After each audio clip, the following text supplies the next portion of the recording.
Hey everybody, welcome back to Lapsed Comic Fan. I'm Steve, and today we're talking Thor God of Thunder, the God Butcher.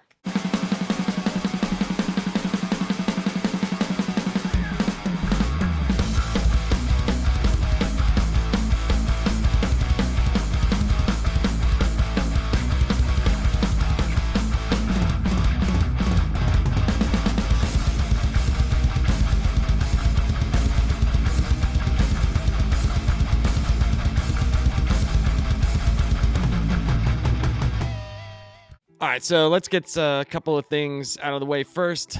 Sorry for the lack of videos. I've been working overtime for my job, and it's just been a lot. Let's just say that. All right, let's talk about the Batman contest. I'm thinking at the end of August, we'll do this whole build up through the summer, and I'm gonna try my hardest to get more people to watch the live streams. So if you want to be in the Batman contest and you want to win all of this stuff, DC Comics logo made by Corrupted Pearlers. It's on a canvas, so it's already mounted, so you can just hang it up. A hardbound edition of Batman's 100 Greatest Moments. This book is awesome, guys. I use it all the time. It's fantastic. You'll get a 4-inch Bat-Tech Batman. It's pretty cool. You will get a Batman, the Batman, Robert Pattinson Batman from the new movie shirt. It's a large. Still has tags. And you will get a bunch of different comic books, including Court of Owls run by Scott Snyder and Greg Capullo. Batman and Robin, Volume 1 from the New 52, Born to Kill. That's Peter J. Tomasi. A Detective Comics 1000. This is an extra big issue. Has a bunch of Batman writers and artists. Some randoms. And something I thought was really cool, too. Unopened. These have never been opened. They're from the 1985 and 86 run of Teen Titans, or 87 run, I'm not sure. 85 and 86 run.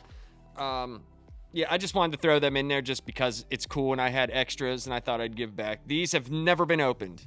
When I bought these, I bought 2 each and they have yet to be opened. So they should be in very good condition.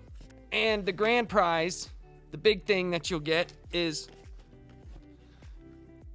box set of Batman the Animated Series. This has all the special features, everything on it. It's fantastic, guys.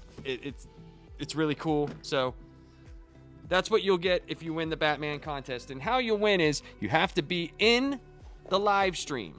And if you're in the live stream the day of the giveaway, you'll have to be commenting and stuff like that. Just be in the live stream. We're going to talk about Batman that day. And I will put all the names of the people that are in the chat in a random generator, and I will pick it, and boom, you win. So you'll know you'll win because you'll be there, and it'll be a lot of fun, guys. I do a lot of cool stuff with Batman.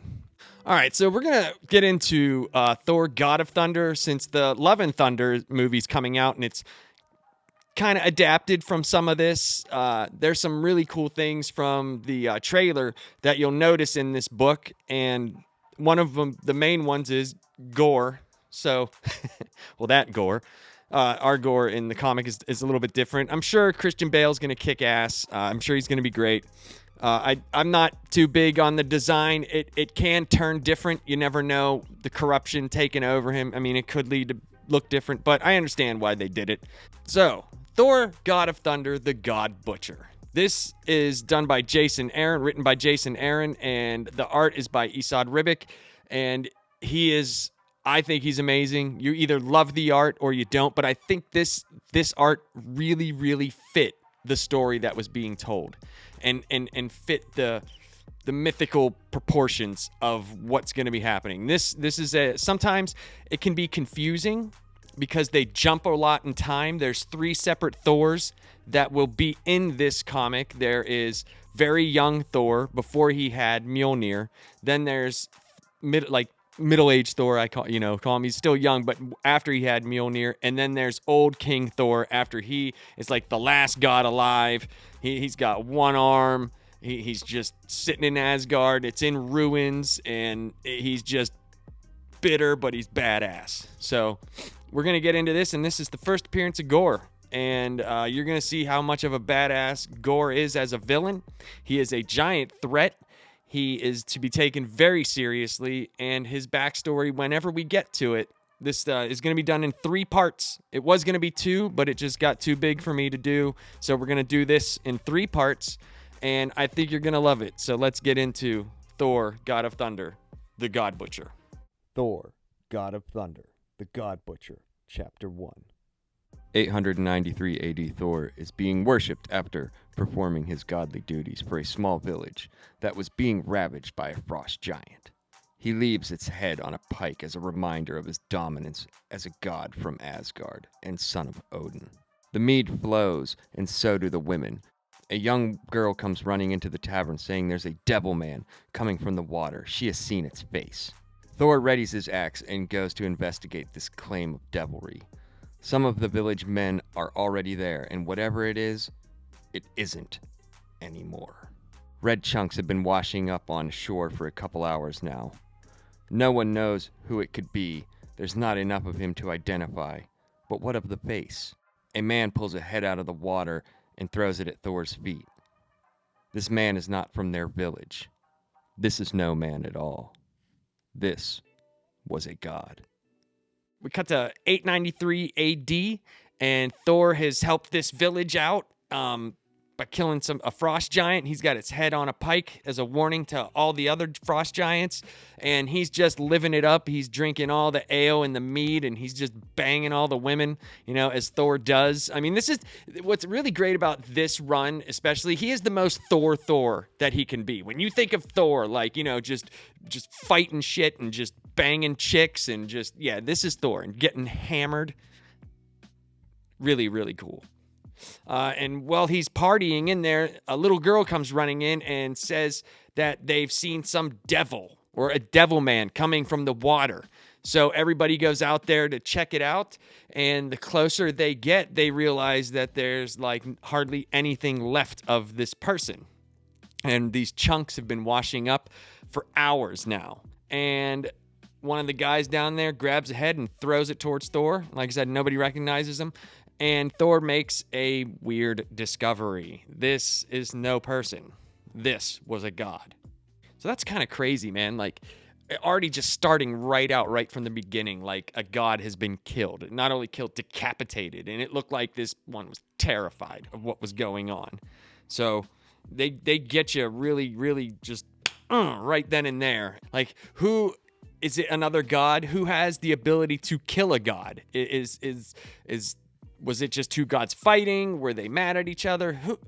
Who knows right now at this point? So it cuts to present day Thor, and he's flying to this planet Indgar. He hears this little girl's prayers, and I guess they were going through a really bad drought and they need rain, so he brings the rain for them because everything on their planet has died. It's just a barren wasteland. So he comes down and everybody's rejoicing, and he's getting ready to go, and they're like, hey, you got to stay. And he's like, I can't. And they're like, well, we have this stuff.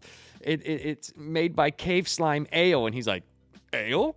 Well, okay. And while he's hanging out with them, he's telling them about Asgard and how beautiful it is and all this stuff, but still perplexed by that there's no gods here. He knows that there should be gods here. And he tells them all about dragons and the Rainbow Bridge and the Pegasus and Odin and this amazing kingdom. He's getting ready to leave, and one of the older people in the tribe, he's like, we owe you, my lord. And he's like, no, you owe the little girl. And he says, tell me, elder, why did you not pray to your own gods? He's like, we don't, like we said before, we don't have any gods here. And Thor is, like I said, perplexed. He's just like, in all of my travels, I have never heard of a realm that doesn't have gods. And the guy's like, well, when we were children, my mother told me stories of these gods and things, kind of like the stories that you told us. They're just for children. And Thor gets pissed and grabs him, and he's like, I'm not lying, dude. All that shit I told you was true. And the man reacts crazily. He's like, all that stuff was true? All the dragons, everything? He's like, yeah. So Thor takes off, and he is going to find out where the gods of Indgar have gone. Present-day Thor flies into space above Indgar to find out what happened to this planet's gods and why they have been gone so long. He knows there was a time this world had gods, but where are they? Thor arrives at their palace and announces himself. The chambers are empty, gold and jewels untouched for many years. Libraries filled with scrolls of their history, but no gods. No sign of what happened to them either. What happened here? A mystery for another day, until he notices a storage house locked up with chains. As soon as he opens the door, the stench hits him. The missing gods of Indigar. Slain. Butchered is more like it. But as one mystery is solved, another presents itself. No sign of struggle or combat of any kind. This is something else entirely. Godflesh takes a long time to rot. They have been here for a few hundred years. Who could have done this? Not an army. There's no stench of sorcery. The flesh hasn't been eaten, so not done by any mindless beast. There was nothing mindless about this. This was done with skillful precision and meant for long suffering, and scariest of all, this was done by one hand, extremely well versed in their art. This was far from the first time they've killed, and even further from the last. I haven't seen anything like this since. Before Thor can think about these grisly crimes, he is attacked, not by the killer, but by its guard dog. Thor remembers a day a millennium ago, a dead god floating in the sea, and later a winged horse drenched in blood in a cave of horrors. I know who did this. Gore the God Butcher. And this means there are more gods to die. So we're still with present-day Thor, and he flies to the space above Indigar to search for these gods because he knows that this place had gods before. And he gets there, he announces himself, and he goes through all the chambers, and they look like they've been untouched for years. And he's about to leave because he can't find anything, and he sees this, what looks like a storage room, and it has these black chains around it. He locks them off, and when he opens the door, the stench hits him, and he's just like, holy shit. There's the dead gods of Indigar. And he's walking around, and he's trying to try to piece together what happened here. He doesn't feel any sorcery. He doesn't sense like that this was done by any army or any wild beast. This was done very, very precision. Like, whoever did this is perfectly skilled in their craft. There was no struggle of any kind. Godflesh takes a long time to rot, so they've been here for a few hundred years. And what's scariest of all, that this was done by one hand. This is far from the first time they killed and far from the last. And he thinks to himself, I haven't seen anything like this since. And then he's attacked by, not the killer, but what he calls its guard dog. And while fighting, Thor remembers a day a millennia ago with the god's head in the water. Then he remembers a Pegasus drenched in blood and a cave of horrors. And he comes to the conclusion, I know who did this. This was Gore the God Butcher. So it seems like Thor, the young Thor, has dealt with Gore before. And this, I don't know if I'm not going to say it scares him, but this is like, oh shit, this is big time. Because the last thing he says is, and this means there's going to be more gods to die.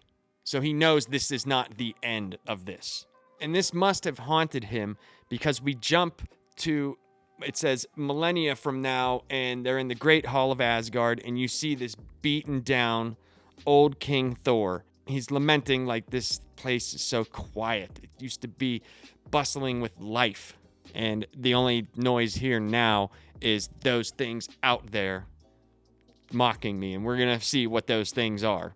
And he's starting to get pissed. He's like, damn this quiet. And he yells out, bring me my arm. But there's nobody there. So he's been so alone for so long, he's starting to go a little bit mad. And we see that one of his arms is made of metal. It kind of looks like the Defender armor, the Great Defender. It's pretty crazy looking. And he shoves out Mjolnir, and we finally see that there's these black minions that kind of like the guard dog that he fought.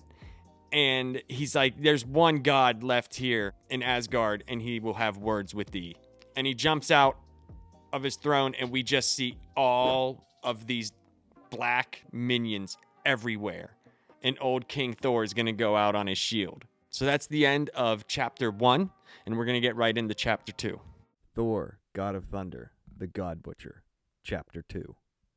Many years ago in the great weapons hall of Asgard, we see a young Thor trying to lift Mjolnir, and he can't. He's not worthy yet. He's actually kind of angry. 893, the Baltic Sea. Thor and his band of Vikings are sailing the sea, getting ready for a raid. Fog rolls in heavy, and one of the men sees something. Someone walking on the water. Thor tells them to slow down until the fog lifts. Standing on the water smelling god flesh is Gore, and he is stalking his prey. Lead away, little godling. Lead me to your kin. 3 days later, on the banks of the land which would be soon called Russia, the men crave battle, but Thor looks at these pathetic foes and asks where their gods are. He was told there would be gods here. They say their gods will be here soon, and when they get here, they will still your wagging tongue. Coming in from over the sea through the fog and clouds is a Pegasus covered in blood. Thor jumps on the steed and tells his men to do what they want with these men, but save him a cask of ale. He's going god hunting. Thor is in the air and blood is dripped from the clouds. God blood. Passing him in the air is a riderless horse and a headless god. Someone has ruined his fun for the day. Who could have done this? The gods could have fought themselves over Odin knows what, but he can't shake this feeling in the back of his skull. The same one he's had since seeing the dead god's face in the waters of Iceland. Gorr watches Thor, and before Thor can even react, Gorr slices the head off of the horse and leaves Thor to fall to the ground, saying to him, "Feel the sense of helplessness as you fall. Is this how it feels to be mortal? Next you will learn how it feels to be butchered." So we see a young Thor in the Great Weapons Hall of Asgard trying to lift Mjolnir, and he can't, and he's just trying, and he's pissed. So he's probably done this so many times. It's just kind of funny. And then we cut to 893, and Thor and a bunch of Vikings are on a raid. And a bunch of fog rolls in. And Thor's like, at the time, is telling him, hurry up, we got to get through this. And then one of the men sees something on the water. And then Thor tells him to stop, like slow down. He feels something is going on. And what they don't see, but we do, is first appearance of Gorr. We finally see Gorr, and he's stalking his prey. And he's saying, yeah, little godling, take me to your kin. 3 days later, the Vikings arrive on the land, which would end up being called Russia. And Thor looks around at these like pathetic men, and he's like, I thought there would be gods here, and his men are craving battle. And he's like, this is ridiculous. There's no god. This isn't fun. Before anything can happen, through the clouds comes a Pegasus, and it's covered in blood. So we, the reader, are thinking, ooh, the god's head in the water, the Pegasus in blood. All we have left is the Cave of Horrors. So Thor jumps onto the Pegasus, and he's like, you guys do what you want. The only thing I ask is save me a big cask of ale. So he goes off up into the sky, and he's going to hunt gods. So Thor gets up into the air with the Pegasus, and through the clouds is blood. It's dripping blood, and he's like, this is god blood. And a ways away from him, he sees another horse. It's a riderless horse, but there's a headless god there too. And he's like, God damn it, someone has ruined all my fun. But who could have done this? It's like, are gods fighting everywhere? Because he doesn't know yet. He hasn't met Gorr yet. This is young Thor. And he's like, man, what the hell? But he can't shake this feeling. It's in the back of his skull. And it's like right from the time that he saw the head in Iceland wash up on shore. And before he can react to anything, Gorr finally comes out of nowhere, and he just cuts the head off his horse, his Pegasus, and lets him fall. And he says, feel the helplessness as you fall. Is this what it feels like to be mortal? He's like, next you will learn what it feels like to be butchered. So this was awesome. Like the first time we see Gorr, like fully, he's just stalking him, and then he waits, and then he just attacks with the Pegasus. It's just totally brutal, completely brutal, man. And the art with Gorr when he's finally, dude, unbelievable. This is where this comic just takes off, and it's truly amazing. The build-up was great, but this is just awesome. This whole fight that's coming up right now is epic.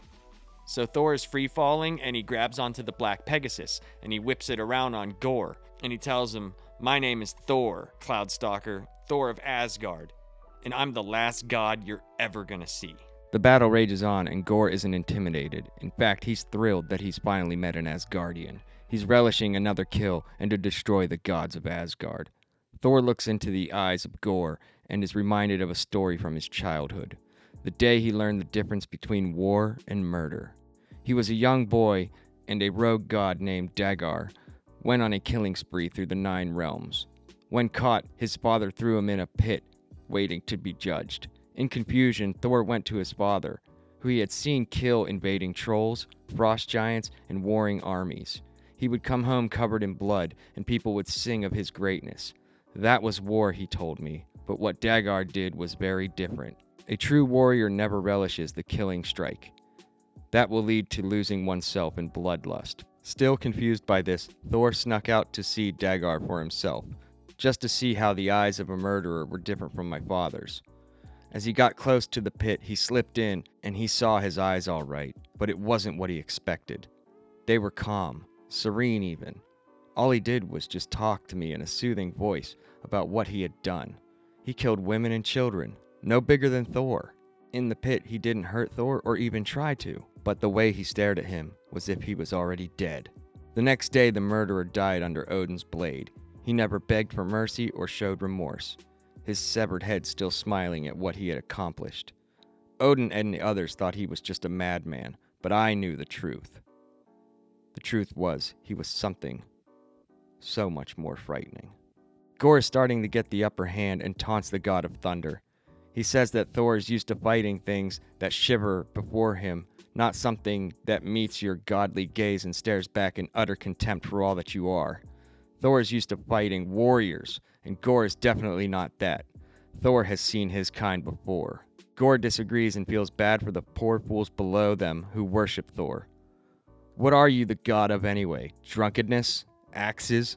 Vanity? Gorr has killed many gods of war and everything in between. So tell me, what was Thor the god of before he died? Thunder. A huge crack of lightning comes between them, sending them both hurling through the sky to the world below. So first of all, how awesome is this fight? I mean, Gorr is not intimidated by Thor whatsoever, and the story that Thor tells about the Dagar god that murdered all those people and was, found tried and convicted or whatever, put in the pit, and he went to see what the difference between murderer and what war is, and it's a lesson that Odin taught him. But at the end of the story, he realized that the guy wasn't just mad. He just wasn't a crazy person. He was something far, far worse. And that correlates to what Gorr is. Gorr isn't intimidated. He's not, he doesn't look on Thor as as being something better than him. He's not frightened or shriveled back by probably a lot of people that Thor fights are probably intimidated like that. And I thought the story of that Thor told was really, really well done as they're fighting. The art in this is just so freaking amazing. And and Gorr just has utter contempt for him. And he's like, what are you the god of anyway? Drunkenness, axes, what are you? And I love the line after they start, fighting again, and Gorr's just got the upper hand. I mean, he's just beating his ass. And he's like, so what are you tell me, what are you the god of before you die? What is Thor the god of before he dies? And he says thunder. And that's when the lightning comes down and hits them both, and they're just free falling to earth. So it cuts back to present day Thor, and he's still in the Indigar God's chamber, and he finally beats that guard dog. And he talks about how Gorr's constructs are getting stronger, so that must mean he's getting stronger. And it's probably going to be easy for him to find him. He's just going to have to follow the trail of dead gods. And he makes a promise, even though he doesn't know these dead gods of Indigar, that he will get vengeance for them. And what's cool is, as he's saying that, he's like, no matter how long it takes, they show old King Thor fighting still. He's still fighting. So it's like he has tried to keep his promise, and he has tried to take this out. But Gorr must be super powerful by that point. So Thor sets off to go find Gorr. And then the comic ends, this chapter ends, and we see our Thor from the young Thor in the snow after the lightning strike. And he's just laid out, and the axe is perfectly placed right next to him. This is amazing, guys. This is just going to keep getting better. I hope you guys like it. Sorry, this has been hard for me to remember everything, and I even read it again. There's just so much that happens, and I'm going to do this. I have 2 more parts coming up, and I think you guys are really, really going to like it. I think it's awesome. I try to show as many pages as I can. I don't know because my channel isn't big enough yet, so I don't know what I can get away with and what I can't. So I'm going to continue to do these until someone tells me not to. And I really think you guys are going to like chapters 3 and 4. This is a 6-chapter arc. And then if you guys really like this, the second arc is called the God Bomb, and it does deal with Gore still. But this is the God Butcher arc, which I think is what they're going to adapt. They might adapt this and some of the God Bomb for Love and Thunder. So just let me know what you guys think, and I appreciate you guys for watching. You know, like and subscribe if you've liked what you saw. And if not, I appreciate you for watching this far anyway, if you get to this point. So the next review for Laps Comic Fan, we are going to be doing Silver Surfer Rebirth number 5. It's the end of that arc. And I think it's going to be cool because it's the first series that I've done all the way through that was new. So I really liked it. I thought that it was a easily self-contained story, a really cool trip with Silver Surfer and Thanos, and it brought back Tyrant. I mean, I hadn't seen Tyrant in forever. So, all right, guys, I hope you have a good night, and I appreciate all of you. Peace.